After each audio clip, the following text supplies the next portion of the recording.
Greetings everyone. Commerce with difference classes के इस video में हम डिस्कस करेंगे internal source of recruitment. Students, आप जानते हैं एनीथिंग, एनी टॉपिक और एनी एक्टिविटी जिसके कुछ बेनिफिट्स, एडवांटेजेस और मेरिट्स होते हैं, उसके कुछ ना कुछ डीमेरिट्स और डिसएडवांटेजेस भी जरूर होते हैं। इससे पहले वाले वीडियो में हमने डिस्कस किया है merits of internal sources of recruitment. Internal sources के मेरिट ही मेरिट हैं, बहुत एडवांटेजेस हैं। जैसे एम्प्लॉयज हाईली मोटिवेट हो जाते हैं, इकोनॉमिकल सोर्स है, इंडस्ट्रियल पीस रहता है, एंड जो प्रोडक्टिविटी ऑफ द ऑर्गेनाइजेशन है वो किसी भी तरह से सफर नहीं होती। बिजनेस का ऑर्गेनाइजेशन कंटिन्यू रहता है, एक्टिविटीज कंटिन्यू रहती हैं। लेकिन मैंने बताया हर वो चीज जिसके मेरिट्स हैं उसके कुछ डीमेरिट्स भी जरूर होते हैं। चलिए इस वीडियो में डिस्कस करेंगे demerits and limitations of internal sources of recruitment. Internal source of recruitment के लिमिटेशंस एंड डीमेरिट्स क्या हैं, यानी इसके डिसएडवांटेजेस क्या हैं, इसकी कमियां क्या हैं। स्टूडेंट्स देखिए, इसको हम डिस्कस करेंगे कुछ पॉइंट्स की हेल्प से। The first point is, please see, stop the entry of young blood. Young blood यानी ऑर्गेनाइजेशन में देखिए, अगर बैलेंस लाना है ऑर्गेनाइजेशन में, एफिशिएंसी, इफेक्टिवनेस लानी हो, तो जितने हमारे पास एक्सपीरियंस्ड एम्प्लॉयज हों उन्हीं की एक रेशो में हमारे पास न्यू एम्प्लॉयज भी होने चाहिए। यानी there should be a combination of young blood and experienced employees. इससे क्या होगा, जो न्यू क्वालिफाइड एम्प्लॉयज आए हैं उनमें एक तरह का अलग ही एंथुजियाज्म, एक जोश होता है, एक पैशन होता है काम करने का।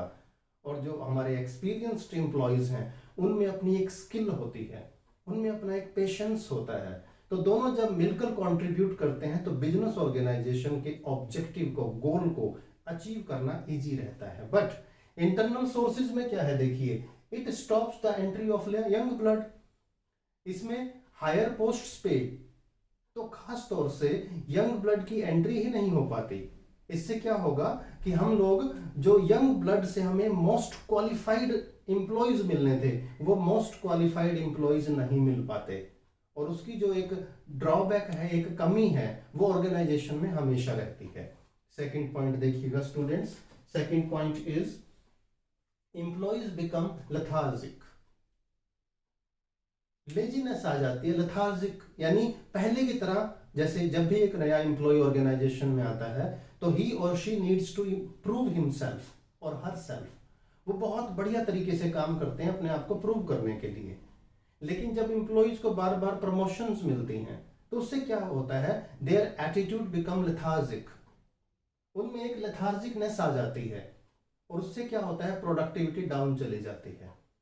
यानी हमने तो इंटरनल सोर्स को यूज किया था ताकि एम्प्लॉयज हायर परफॉर्मेंस दें, बेटर परफॉर्मेंस दें, बट आफ्टर सम टाइम इसके नेगेटिव इफेक्ट आने शुरू हो जाते हैं कि परफॉर्मेंस बेटर होने की बजाय डाउन चली जाती है। एम्प्लॉयज चीजों को फॉर ग्रांटेड लेते हैं कि ये तो होना ही है अब, इसलिए वो बहुत पैशनेट होकर मेहनत नहीं कर पाते। तो याद रखिए, इंटरनल सोर्स को आपको तभी यूज करना है जब बहुत जरूरी हो। इसका एक पॉलिसी या रूल ना बना दिया जाए कि एम्प्लॉयज जो है चीजों को फॉर ग्रांटेड लेकर चलें। थर्ड पॉइंट देखिए students, not available in new organisations. ये बात सही है। देखिए, जो इंटरनल सोर्स ऑफ रिक्रूटमेंट है ये तो सिर्फ ओल्ड ऑर्गेनाइजेशंस के लिए अवेलेबल है। यानी ये इंटरनल सोर्सेज की ऑप्शन जो न्यू ऑर्गेनाइजेशन है, जो अभी एस्टेब्लिश हुए हैं, साल से 6 महीने हुए हैं जिनको एस्टेब्लिश हुए, उनके लिए ये ऑप्शन है ही नहीं, क्योंकि नॉर्मली उनके पास तो सारे के सारे एम्प्लॉयज ही नए हैं। फोर्थ पॉइंट देखिएगा students, sense of competition hampered. Employees के बीच में हमेशा कंपटीशन रहना चाहिए, बहुत जरूरी है।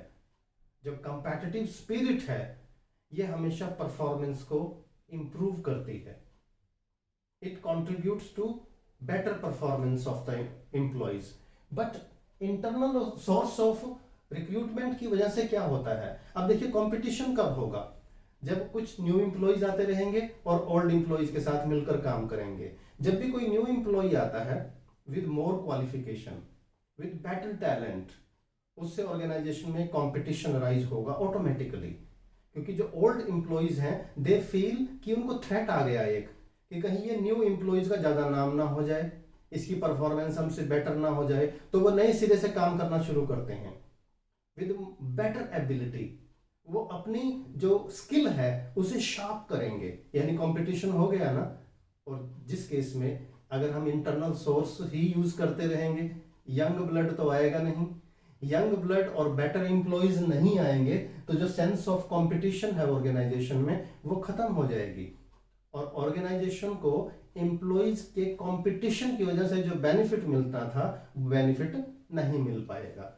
Last but not the least, see this point, frequent transfers hit productivity negatively.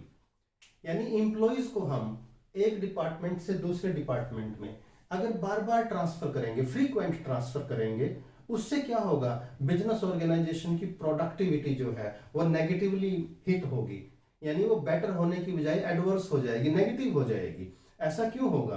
क्योंकि एक एम्प्लॉय को टाइम दिया जाना चाहिए टू शो हिज और हर performance at a particular place at one job, ताकि वो उस काम को अच्छे से सीख सके, उसमें उसका इंटरेस्ट डेवलप हो और उसका जो एफिशिएंसी है उसका बेनिफिट बिजनेस ऑर्गेनाइजेशन को मिले। लेकिन जब हम बार बार ट्रांसफर करते रहेंगे तो एम्प्लॉय उस काम को करना शुरू करता है, इतनी देर में उसकी ट्रांसफर हो जाती है।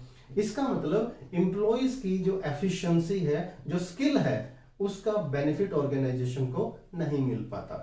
तो स्टूडेंट्स, ये है कुछ demerits, limitations of internal source of recruitment. Video को बार बार देखें, ध्यान से सुने और समझें, ताकि आप गुड मार्क्स स्कोर कर पाओ। और अगर किसी तरह के कोई एप्लीकेशन बेस्ड क्वेश्चन एग्जामिनेशन में आता है इन टॉपिक से रिलेटेड, तो उसको आप इजीली सॉल्व करें। वीडियो को अपने फ्रेंड्स के साथ शेयर कीजिएगा, वीडियो अच्छा लगे तो लाइक कीजिएगा, और चैनल अभी तक अगर सब्सक्राइब नहीं किया तो सब्सक्राइब जरूर करें।